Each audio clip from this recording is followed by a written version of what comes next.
was on this Shabbat, Shabbat Lech Lecha, 59 years ago, 1965 in Chicago, that I became bar mitzvah. Lila, Mazel Tov to you and your family. You have an inspiring portion. You are now the owner of an inspiring portion.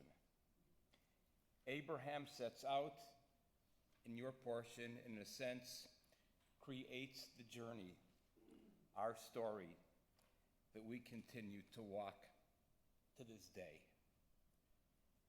The earliest generations of rabbis, the earliest readers of this story, depict Abraham as an idol smasher. An idol is anything that claims to encompass everything. Jews abhor idols, but we love symbols because symbols point to something beyond. The Torah is our ultimate symbol. The Torah is a text that is studied, but never, ever, ever fully understood. It eternally points beyond.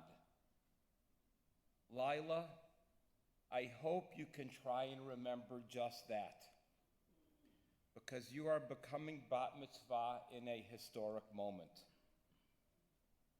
And I think all of us here this evening pray that someday you will look at this moment through the prism of Torah, which will have helped guide you and others to a better day. This is the sermon I prayed that I would never have to give. Like you, I am numb, I am in shock, I am in disbelief. The following email captures much of what I received in response to my letter that I wrote to you all early the morning after November 6th. Quote, I feel despair on every level, globally, nationally, locally, and personally.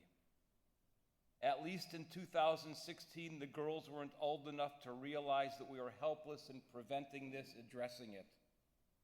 Now they are old enough to see that plainly and clearly for themselves. The gravity of so much feels too much. End of quote. I have almost stopped reading the newspapers.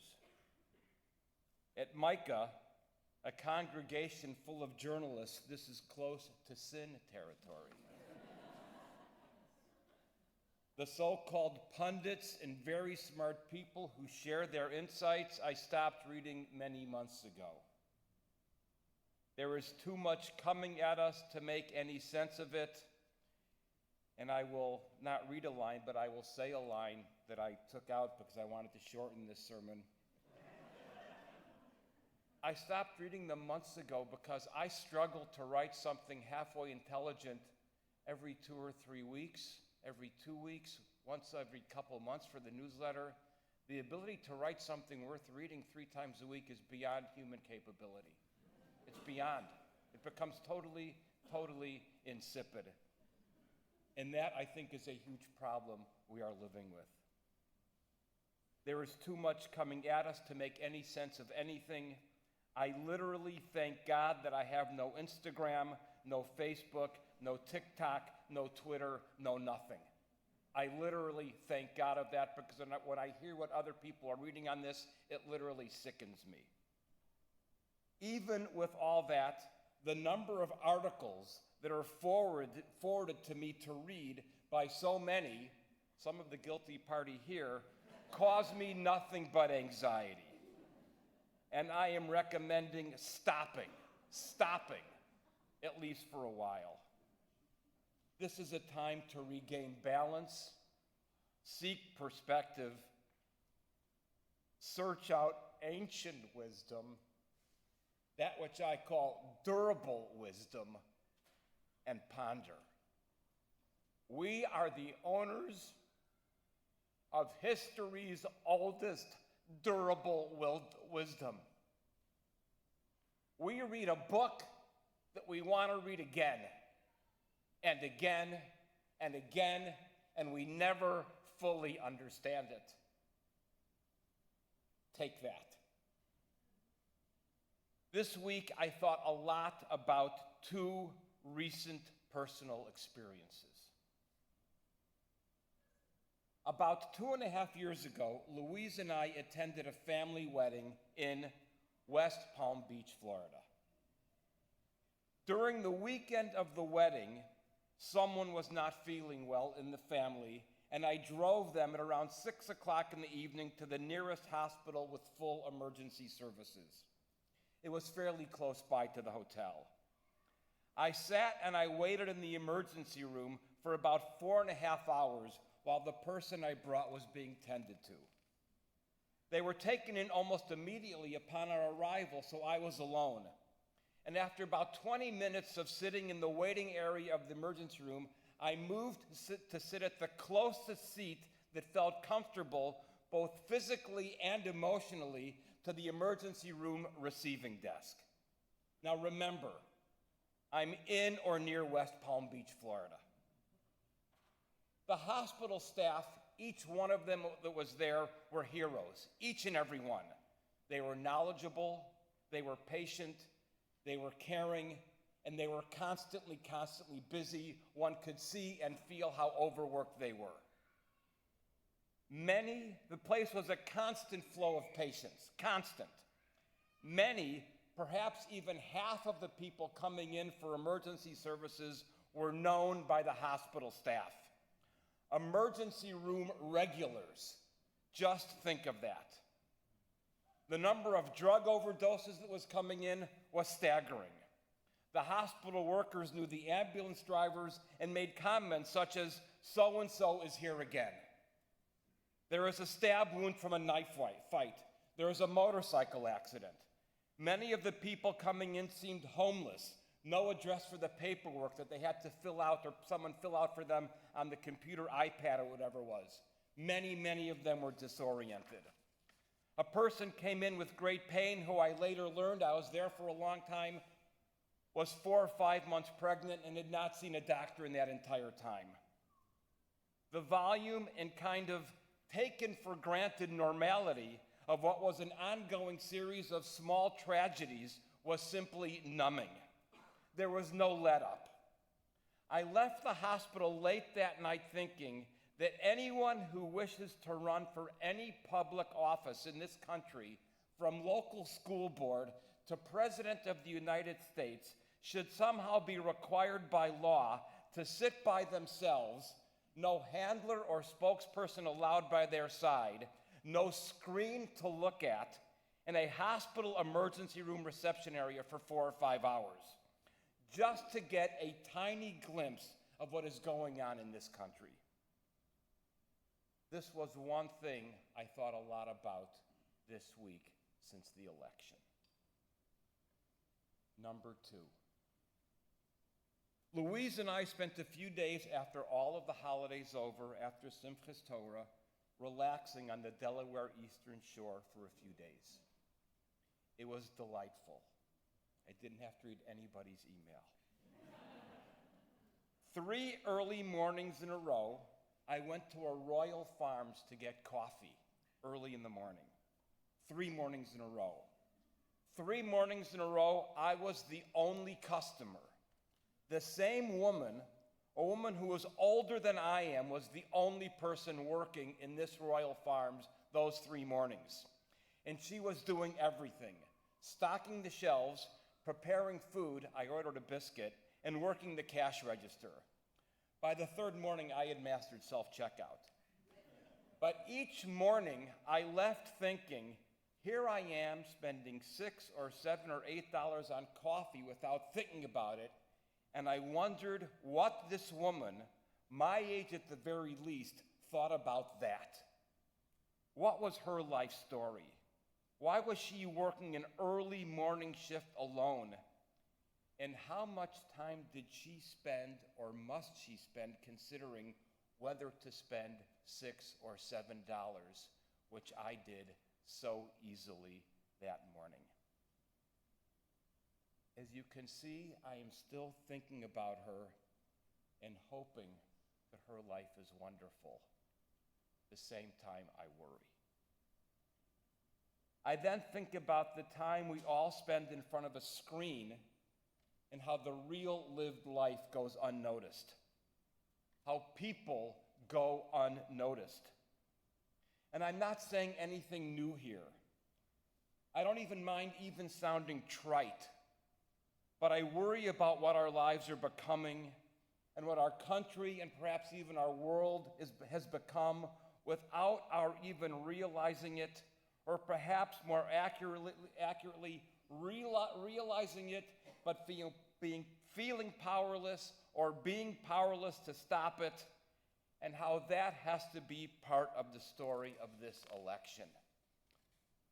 Living life through a screen which is built to make us addicted, too much of life around us goes unnoticed. We have to see the people around us and put our phones away. Fight that addiction and help our children to do the same. We can push ourselves to leave our tablets and our computers at home, go to the library, browse through the shelves, pick out a book, go to the store, walk the aisles, look at the people stocking those shelves. Even, I dare say this because I hated it when I would do it, even go to a shopping mall. We are isolated from the reality of who and what we are. So I want us to simply think about that.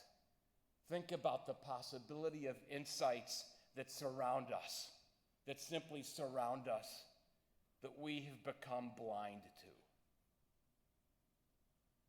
I simultaneously want to urge us towards ancient wisdom.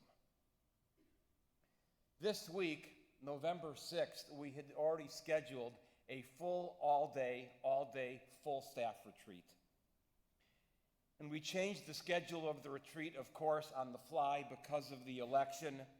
And we discussed this week, all of us, the entire staff, Jewish resilience and Jewish historical and theological responses to setback and defeat.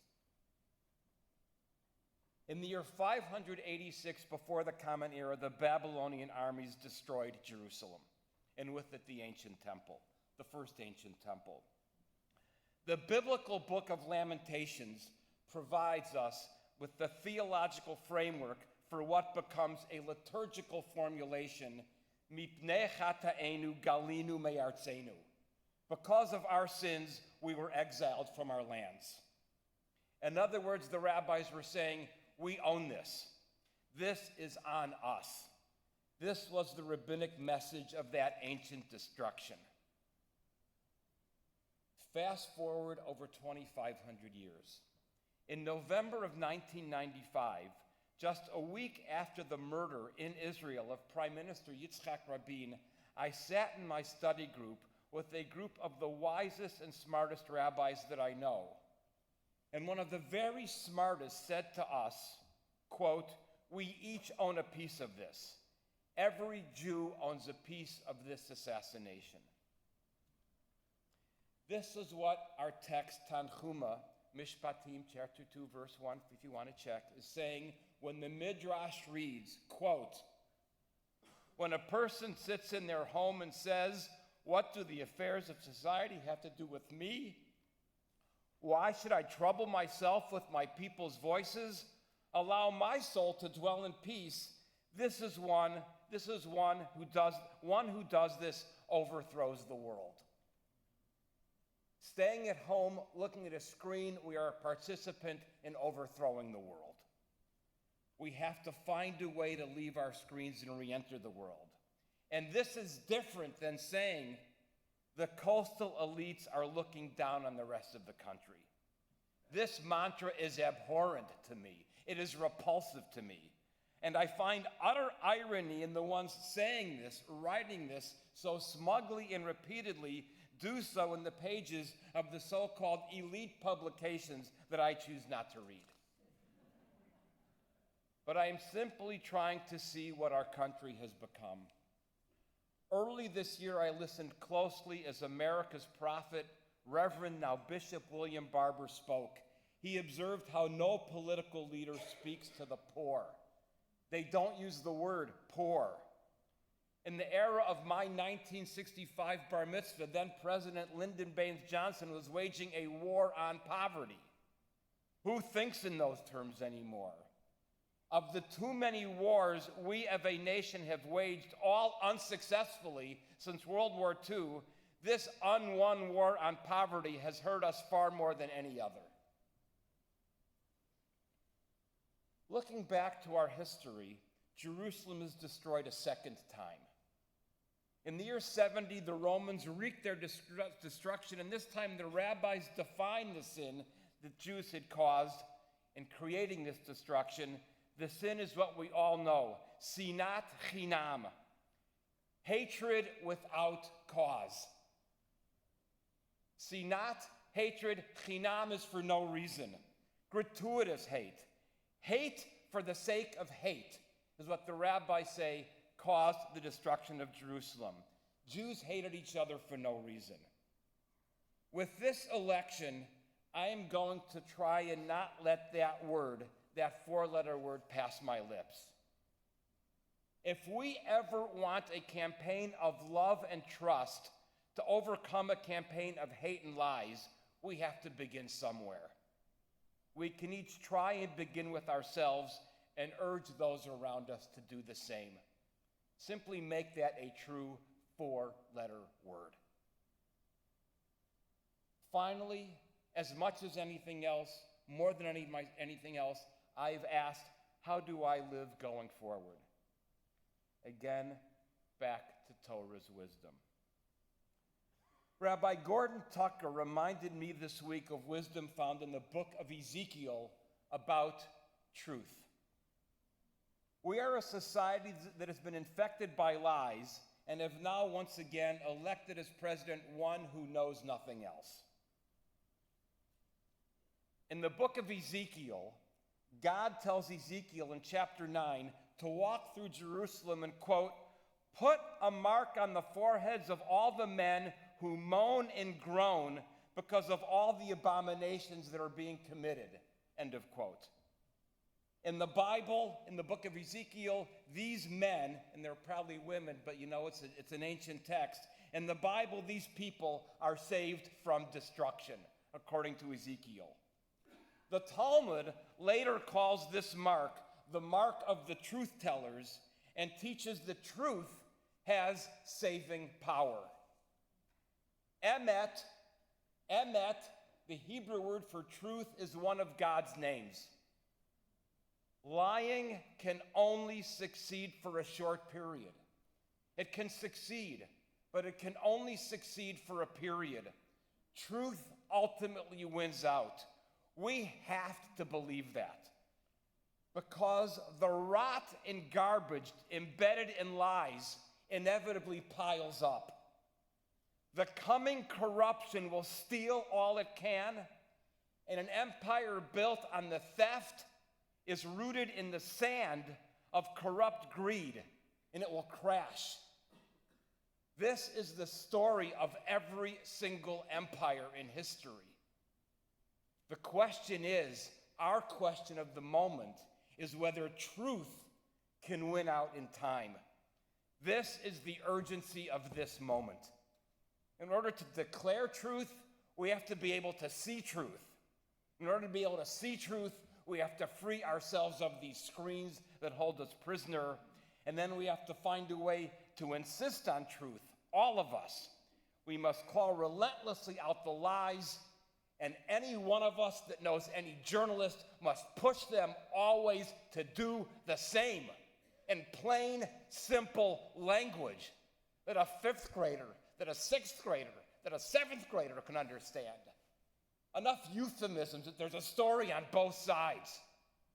It's become ridiculous, offensive. Each of us, therefore, in other words, is now called to be the strongest prophetic voice that each one of us can be. If you want to, simply channel Jeremiah or Ezekiel. Just remember those names, ask yourselves what they would do, and do what they would do. My second bit of wisdom, and I'm sorry this is taking so long, which is really another version of the first bit of wisdom, offers a particular version of one of the most often repeated Jewish debates of antiquity. It's a debate you can go through Talmud and Midrashic sources, and you can see different versions of this debate.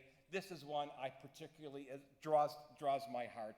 But of course, it's the famous question, Mahu klal gadol b'Torah? What is the greatest verse in the Torah? Rabbi Akiba, in this version of the debate, suggests the verse, of course, Ahavta l'reacha kamocha, you shall love your neighbor as yourself. Ben Azai responding to Akiba's verse of Leviticus, Ben Azai quotes Genesis, the creation story. Ela toldot b'nei Adam. These are the chronicles of the generations of Adam. On the day that God created man, God made man in God's image. Now, we can easily see why these would be offered as the foundational verses of Torah, because we honor the divinity within each human being. Ben Zoma pushes the debate forward. Ben Zoma suggests Deuteronomy chapter 6, verse 4, our most famous verse. Shema Yisrael Adonai Eloheinu Adonai Echad. Hear, O Israel, the Lord our God, the Lord is one. This is the greatest verse, Ben Zoma says. The absolute unity of God, from whom all creation and all morality goes forth. End of story? Not quite. Rabbi Shimon ben Pazi comes to offer this verse. Keves ha'achad tasim baboker, vekeves ha'sheni tasim bein ha'arbaim. The first sheep should be brought as an offering in the morning, and the second sheep should be brought as an offering in the afternoon.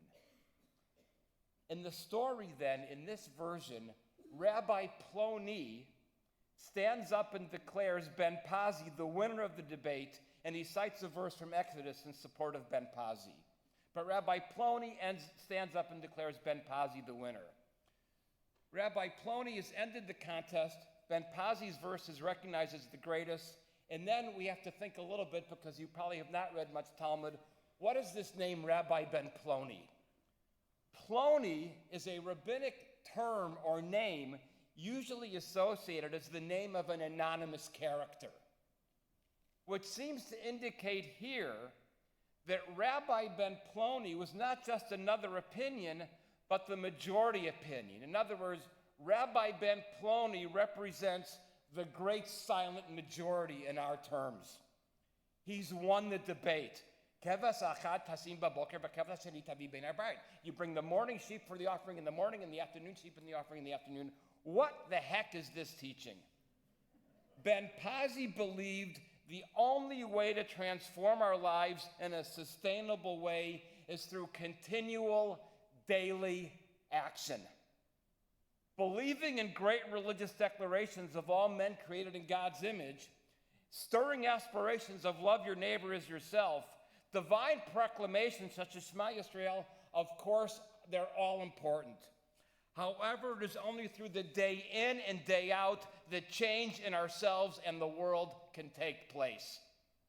It is the commitment, the ability, and the perpetual dedication that is at the heart of a moral and spiritual life. The daily repetition. Repeated daily actions become what? Habits. And habits become what? Habits become ingrained character traits. And character traits define who we are. This is the absolute essence of Jewish life. At the end, Judaism is more about good actions than lofty thoughts, no matter how much I might offer Wittgenstein or Charles Taylor.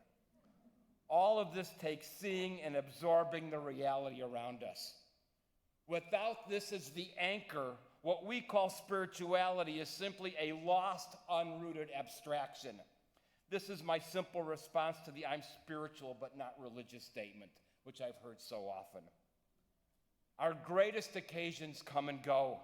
Rosh Hashanah and Yom Kippur are gone, their memories. The Passover Seder is once a year. We stand at Sinai on Shavuot once a year, and for that service we have a very, very few people. But what we live with are daily, the ordinary routines of our lives. And this is what Ben Paz is teaching. And this is the real story of Abraham's ancient journey that we continue today. This is, in a nutshell, what we call at Temple Micah, the human project. We seek to build character. That is the special secret Jewish sauce, if you will. Daily habits, daily experiencing, daily taking notice. This is our version of the morning sheep and the evening sheep. To end then with an excerpt from Grandpa Goldman, who I read at this service 8 years ago. For me, another piece of durable text. Quote, "We survived because we were inveterate optimists. No obstacle stopped us, no crisis dismayed us, no catastrophe crushed us. We swallowed the bitterness of life and pursued the sweet thereof. We survived because of Torah. We loved life, and our sages knew that life needs direction, norms, discipline. We had the strength to chain the fury of passion and the wisdom to escape quietism and negation. We survived because of the prophetic voices that broke out in Israel. We were blessed with men that never made peace with the foibles of the people or the whims of the rulers. We survived because Moses, who smashed the golden calf, because of Nathan, who pointed a finger at his king and said, 'You are the guilty man,' and there was Amos, who demanded, 'Let justice well up as waters.'" Grandpa ends with the words, "We cannot all be Moses, Isaiahs, Elijahs, but we dare not forget that we are the inheritors of their tradition." End of quote. I think this is the only way that we can go forward as Jews, as individuals, as people, as families, as communities, and someday as a nation. We don't despair. Instead, we live our lives more fully, more decently, with greater notice of what is happening in the world around us, relentlessly both seeing and acting. I promise you, we will rise. Shabbat Shalom.